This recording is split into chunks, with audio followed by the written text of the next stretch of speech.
This is question of Ind AS 11101, sorry ये आपका है आपका Ind AS 8 Ind AS 8 accounting policies, change in accounting policy estimates और error.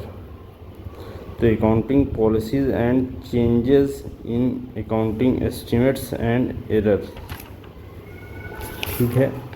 Estimates and changes in accounting, change in accounting estimates and errors. तो accounting policies, changes in accounting estimates and error. ये Ind AS 8 है। तो question है, during 4-5 Cherry limited discover some product that had been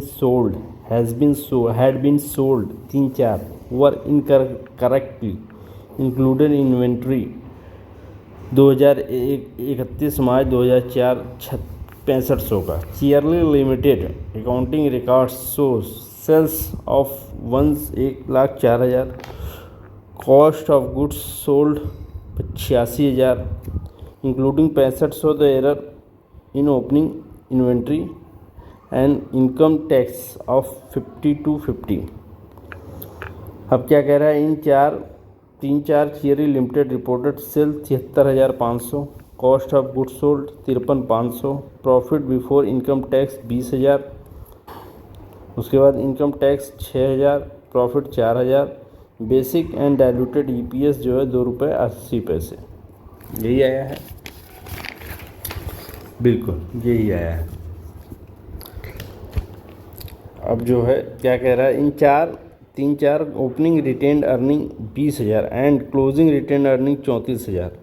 चीरी limited income tax 30% for 4-5 and 3-4 दोनों 30% ही था। It had no other income and expense. Cheery limited has had 50,000 5,000 share of each share capital throughout the and no other component of equity except retained earning. Requirement क्या है, how the above will be treated accounted in चीरी limited statement P&L, statement in equity and notes to accounts whenever required for current period and earlier period as per Ind AS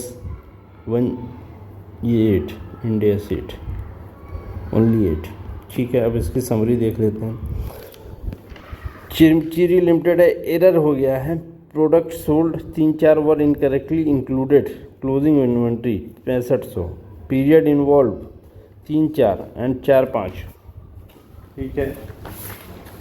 period involve 3-4 and 4-5। Financial data given क्या है 4-5 का, sales जो है 1,04,000, cost of goods sold 86,500 including error इसमें शामिल है।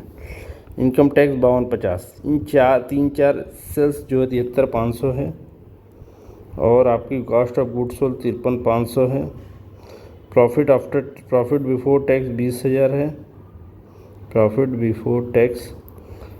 After tax मतलब 6,000 का टैक्स घटेगा, तो ये आपका 14,000 रुपये नेट प्रॉफिट हो गया। अब क्या कह रहा है, रिटेन्ड अर्निंग जो है कितना है, ओपनिंग बैलेंस रिटेन्ड अर्निंग की 20,000, ये 14,000 रुपये आपने यहाँ से लेकर आए, ठीक है। Tax rate 30% for both year. Special share capital 50,000, 5-10 रुपये each. So treatment in as per Ind AS accounting policies, changes in accounting estimates and error, adjustment in profit and loss and changes in accounting equity and notes to account and prior period. तो चलिए इसको भी solve कर लेते हैं। तो answer हम देख लेते हैं। सबसे पहले जो है हम सेल्स निकाल लिया, हमने यहाँ पर दिया हुआ है सबसे पहला सेल्स यहाँ पर है, ये जो आपका दिया हुआ है, ये कहाँ गया, ये आपका है, ये आपका 4-5 का जो है सेल्स इतना दे रखा है। कॉस्ट ऑफ गुड्स सोल्ड जो है 86,500 दे रखा है, 86,500 दे रखा है, जिसमें 6,500 एरर है, उसको हम यहाँ से हटा लेंगे। तो यहाँ पर देखिए 1,04,000 जो है आपका दे रखा है। कॉस्ट ऑफ गुड्स सोल्ड आपका 80,000, इसको एरर जो है 86,500 में से 6,500 घटा दिया तो ये जो है आपका जो है आ गया कितना 80,000। ये आपका कॉस्ट ऑफ गुड्स सोल्ड आ गया। प्रॉफिट बिफोर जो है ये निकल के आया अब यहाँ 24,000 का प्रॉफिट बिफोर इनकम टैक्स। ठीक है, उसके बाद टैक्स लगा दिया हमने 30% टैक्स के। उसके बाद टैक्स हमने 30% लगा दिया, 7200 आ गया। 24,000 में 7200 निकालेंगे, 24,000 में 30% निकालेंगे तो 7200 आएगा। उसके बाद जो है 13,500 निकालेंगे, इस पर 30% 4,050 आ गया। ये 4,050 इसको घटाने के बाद, एक सेकंड रुक जाइए, आपका जो है इसको घटाने के बाद जो है प्रॉफिट घटाने के बाद जो इनकम टैक्स आया इतना, उसके बाद ये घटा दिया तो हमारे पास आ गया प्रॉफिट बिफोर टैक्स। इसमें 5,000 से डिवाइड कर देंगे, 16,500 डिवाइडेड बाई 5,000 तो 3 रुपये 36 पैसे आ जाएगा। और जो है 9,450 डिवाइडेड बाई 5,000 कर देंगे, 89 आ जाएगा। 5,000 से डिवाइड कर देंगे, नंबर ऑफ शेयर यहाँ पर दे रखा है। अगर आप देखेंगे तो आप यहाँ पर देख लीजिए, एक second,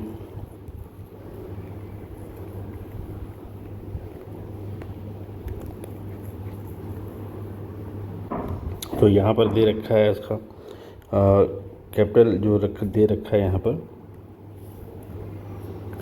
5,000 equity share 10 rupees each के हिसाब से दे रखा है।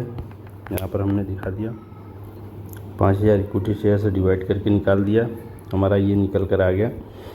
इसका आ जाइए क्वेश्चन में जो इसका दे रखा है सेल्स 73,500, यहाँ पर देखिए sales 73,500, cost of goods sold दे रखा है, इनकम टैक्स दे रखा है, टैक्सेस दे रखा है। आपको केवल यहाँ तक देखना है, यहाँ तक घटाने के बाद जो है इसमें 20,000 आएगा, 20,000 का 6,000, प्रॉफिट 14,000 रुपये का आ जाएगा। वही किया यहाँ पर इन्होंने 73,500, यहाँ पर देखिए 73,500 शुरू में था, लेकिन उसके बाद जो दे रखा था 53,500, इसमें 6,500 ऐड कर दिया। 53,500 में 6,500 ऐड कर दिया, 53,500 प्लस 6,500 60,000 ये आ गया। ये 60,000 आपका निकल कर आ गया। अब 60,000 ये यहाँ पर देखो 53,500 दे रखा था, यहाँ पर क्वेश्चन में देखिए ये 53,500, ये जो है आपका एरर था। इनकरेक्टली इंक्लूडेड इन्वेंट्री 2004 में जितना so this sales 1,04,000 and cost of goods sold इतना including 6,500 for the error in the opening inventory and income tax 52,50, income tax भी सही हो गया। अब जो है यहाँ पर जो है ये 6,500 ऐड कर देंगे, इसमें से 6,500 ऐड करेंगे तो हमारा आ जाएगा 13,500। ठीक है, इस पर टैक्स निकाल लेंगे 30%, तो 13,500 पर टैक्स 30% निकल के आ जाएगा 4,050। और इसका जो है प्रॉफिट इसमें से घटा देंगे, 4,050 में से घटा देंगे तो इसका प्रॉफिट निकल जाएगा 94,50। इसको डिवाइड कर देंगे 5,000 इक्विटी शेयर से तो 1.89 की जो है यहाँ पर डाइल्यूटिव, बेसिक एंड डाइल्यूटिव, ये डाइल्यूटिव आपका आ गया, डाइल्यूटिव ईपीएस आ गया। ये आपका बेसिक है, यहाँ पर आ जाइए, ये आपका बेसिक है और ये आपका डाइल्यूटिव है। ठीक है, अब देखिए यहाँ पर क्या है। नाउ देखें, सबसे पहले तो आपका जो सेल्स था ये आपका गिवन था, इसमें जो है 86,500 था, जिसमें से एरर की वजह से पिछले साल का, ये करंट ईयर का है, ये प्रीवियस ईयर का है। ठीक है, अब देखिए यहाँ पर जो है हमने जो है क्या बोला था यहाँ पे 6,500 के बारे में। Cherry limited account record show the cost sales 1,04,000 और cost of goods sold 86,500 including error in opening inventory, मतलब पिछले साल का जो 6500 था जो कि पिछले साल आना चाहिए था, मतलब ये तो ये आपका 3-4 है, 4-5 में आपका ये आ गया, 4-5 है, ये 4-5 में आ गया। तो ये 4-5 में है, तो ये जो है घटा के 6,500 पिछले साल वाले में डाल देंगे कास्ट ऑफ गुड्स सोल्ड में। कास्ट ऑफ गुड्स सोल्ड में जैसे कि यहाँ पर किया हुआ है, यहाँ पर डाल दिया है। देखिए ये 6,500, ये पहले जो है कितना था, 53,500, 6,000 जोड़ दिया तो ये टोटल कितना हो गया, 60,000। ठीक है, ये 73,000 ठीक था, 73,500 सही है। उसके बाद घटाने के बाद जो आया ये आपका प्रॉफिट बिफोर टैक्स जो आया 13,500, 20,000 नहीं आएगा, ये गलत है। इसमें 30% निकाल दिया तो ये आपका जो है कितना जो आया है 30% टैक्स जो है ये आया है 4,050, जबकि इनकी इस पर दे रहा है इतना। तो जो डिफरेंस है इसमें से घटा कर निकाल देंगे 1950, ये इनकम टैक्स आपका डिक्रीज़ हो जाएगा जैसा कि यहाँ पर दे रखा है। डिक्रीज़ इन इनकम टैक्स एक्सपेंस, और उतना ही पेबल होगा। डिक्रीज़ इनकम टैक्स पेबल, अगर आपने प्रॉफिट यहाँ से कम किया है तो जो है यहाँ पर जो है आप अपनी लायबिलिटी भी कम कर लीजिए। ठीक है, क्योंकि अगर 6,000 रुपये की आपने खर्चे दिखाया था इनकम टैक्स के, तो 6,000 पेबल दिखाया था। आप कह रहे हैं कि जो है 6,1950 जो है कि कम हो जाएंगे, यहाँ से भी 1950 कम कर लीजिए ताकि बराबर हो जाए आपकी बैलेंस शीट। तो वही है। अब देखिए इन 3-4 में increase in cost of goods sold 6500 आ गया, यही जो है कॉस्ट ऑफ गुड्स सोल्ड आपका इतना आ गया। प्रॉफिट जो है आपका डिक्रीज़ इन प्रॉफिट में जो है 4,050 दे रहा है, 550 दे रहा है, जबकि डिक्रीज़ इन प्रॉफिट में कितना आया है, पहले कितना था, पहले था प्रॉफिट जो है आपका 1 सेकेंड, पहले जो प्रॉफिट आपका था वो 6,000 था, सॉरी प्रॉफिट 14,000 था। ठीक है, 14,000। अब करेंट प्रॉफिट कितना दिखा रहा है सही करने के बाद, ये जो आ रहा है प्रॉफिट 94,50, यहाँ पर आ जाइए 94,50 दिखा रहा है, तो इसका मतलब 4,050 का डिक्रीज़ हो गया प्रॉफिट। तो बैलेंस शीट में इधर आइए, अब दिखाएंगे decrease in profit 4,550, decrease in equity 4,550। ठीक है, यहाँ पर दिखा दिया। अब देखिए हमारा जो डाइल्यूटेड प्रॉफिट है वो भी देख लेते हैं। जैसे 0.9091 पैसे का जो है डिक्रीज़ हो गया। पहले जो था हमारा जो डाइल्यूटेड निकल कर आया था, घटा दिए थे 14,000 में से 5,000 से डिवाइड करेंगे, 14,000 डिवाइडेड बाई 5,000 इक्विटी शेयर था। तो देखिए यहाँ पर जो है आपका प्रॉफिट जो आया था ये इतना आया था, ये आप जब घटाएंगे तो आपका EPS जो निकल कर आएगा 2 रुपये 80 पैसे आएगा इसका। लेकिन जो करेक्टेड वाला निकालेंगे, 9,450 डिवाइडेड बाई 5,000 निकालेंगे तो उस पर आएगा 1.89। डिफरेंस कितने का आ गया, डिफरेंस आ गया 91 पैसे का। तो डिक्रीज़ इन EPS डिक्रीज़ हो गया। यहाँ पर देखिए आपका जो EPS है, डिक्रीज़ इन EPS 91 पैसा। तो आप क्या करेंगे, सबसे पहले कॉस्ट ऑफ गुड्स सोल्ड यहाँ पे इंक्रीज़ हो जाएगा, डिक्रीज़ इन इन्वेंट्री हो जाएगा। ठीक है, आपका cost of goods sold increase हो जाएगा, डिक्रीज़ इन इन्वेंट्री हो जाएगा, डिक्रीज़ इन इनकम टैक्स पेएबल हो जाएगा, इनकम टैक्स एक्सपेंस भी हो गया, डिक्रीज़ इन प्रॉफिट आपका निकाल के दिखा दिया, डिक्रीज़ इन प्रॉफिट इक्विटी हो गया। यहाँ पर देखिए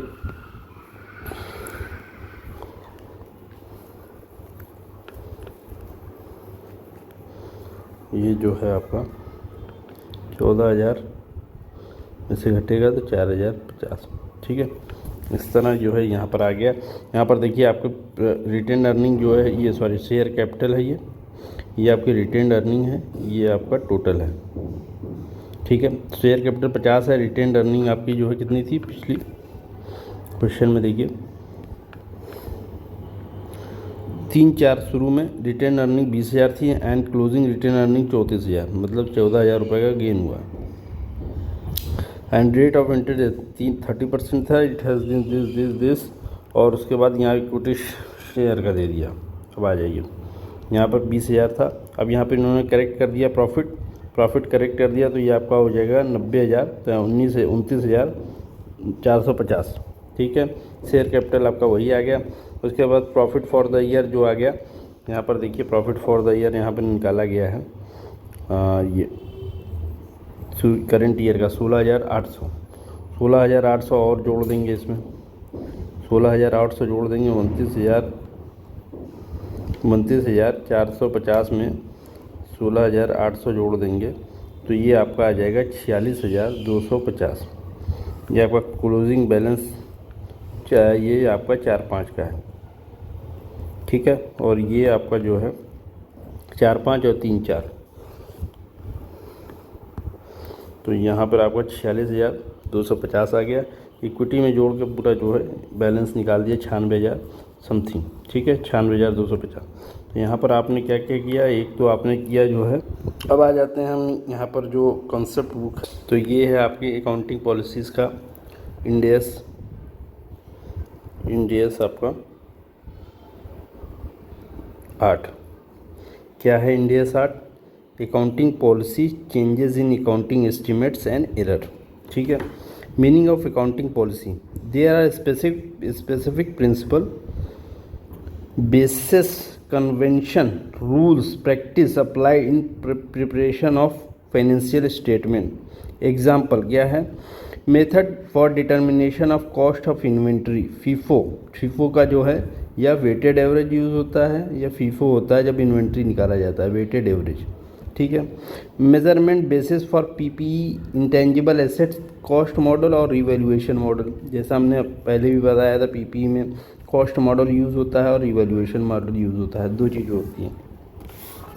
उसी तरह selection of accounting policy, if specific Ind AS for the particular transaction, then the entity shall apply accounting policy as determined by that index। अगर कोई स्पेसिफिक इंडेस बोल रहा है जिस बारे में, तो उसको वही लगाएंगे। Otherwise entity shall refer following source in descending order, वरना हम इस ऑर्डर में जो है लगाएंगे। Otherwise entity shall refer following sources in descending order, any other Ind AS on similar transaction, framework of Ind ASs, pronouncement of international accounting standard board. ठीक है, उसके बाद pronouncement of other standard setting bodies like GAAP, US GAAP वगैरह। Accepted industry practices, entity shall select apply its accounting policy consistently for similar transaction. Consistency of accounting policies, change in accounting policies के बारे में जान लेते हैं।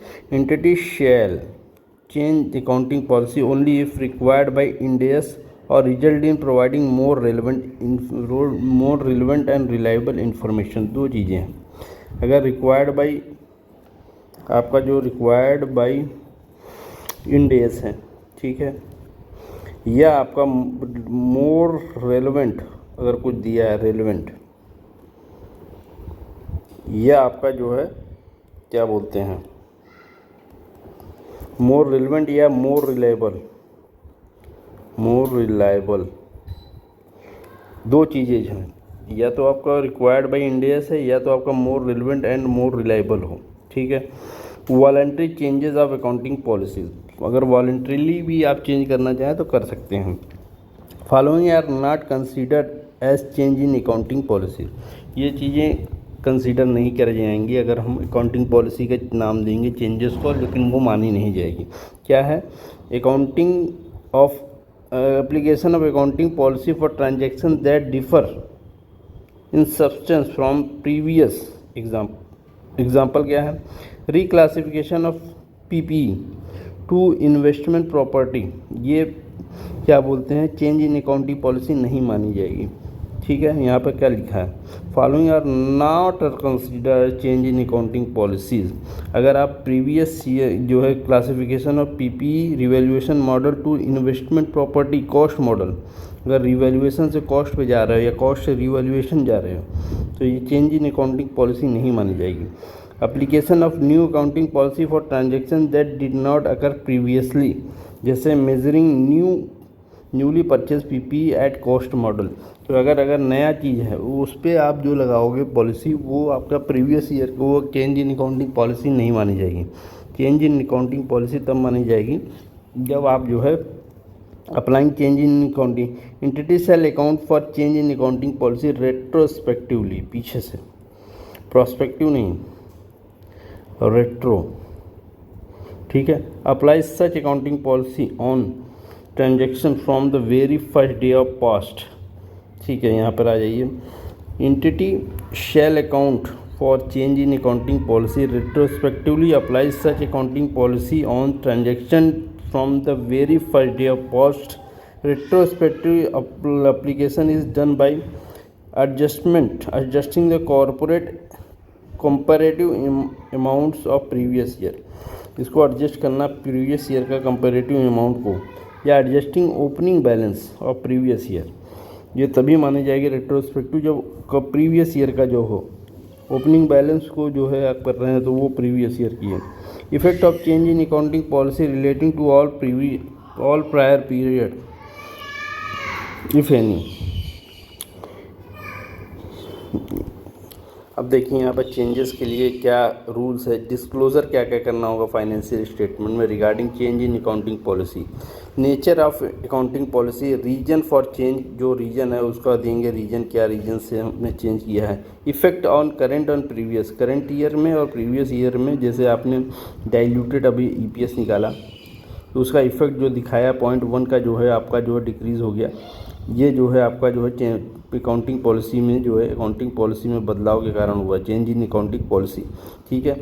Due to change in accounting policy if retrospective, पीछे से, application is impracticable, disclose it with the reason. If entity has not yet applied newly issued Ind AS, disclose this fact. Disclose estimate of the impact on financial statement। अब आ जाते हैं हम आपका जो है accounting estimates में। अभी policy हो रही थी, अभी एस्टिमेट होगा, एस्टिमेट्स, ठीक है। Many item of financial statement cannot be measured, many item in financial statement cannot be measured but only can be estimate, ठीक है। सारी चीज़ों को हम मेजर नहीं कर सकते, उसका केवल एस्टिमेट्स भी लगाया जा सकता है, जैसे डिप्रिसिएशन में जो एस्टिमेट्स लगते हैं, ठीक है। उसी तरह यहाँ पर भी जो है एस्टिमेट्स लगाए जाते हैं। Estimates involve judgement on the basis of latest available information, जैसे हम लगाते हैं क्या बोलते हैं उसमें, impairment of assets, impairment of assets. Ind AS कौन सा है, इंड एस आपका है 36। इम्पेयरमेंट ऑफ एसेट ये क्या होता है, ये आपका जो है जजमेंट बेस होता है, judgement on the basis of latest information. For example bad debts, warranty obligation, depreciation method, useful life, residual value, ये सब क्या होता है, ये एस्टिमेट्स होते हैं, ठीक है। Changes in accounting estimates, entity shall revise an accounting estimate if circumstance change as a result of new information और more experience. Entity shall account for change in accounting estimate prospectively, मतलब आगे से, यहाँ से अब ये आपका पीछा हो गया, ये आगे यहाँ से prospectively. Apply change from the date of change in accounting estimates, जिस दिन से अकाउंटिंग एस्टिमेट में चेंज होगा उस दिन से लगाएंगे। डिस्क्लोजर क्या करना होगा फाइनेंशियल स्टेटमेंट में रिगार्डिंग अकाउंटिंग एस्टिमेट। नेचर सबसे पहले चेंज इन अकाउंटिंग एस्टिमेट का, amount of change in accounting estimates कितना अमाउंट का है। इफेक्ट ऑन करेंट और करंट ईयर और प्रीवियस ईयर में जो होता है उसका इफेक्ट दिखाएंगे।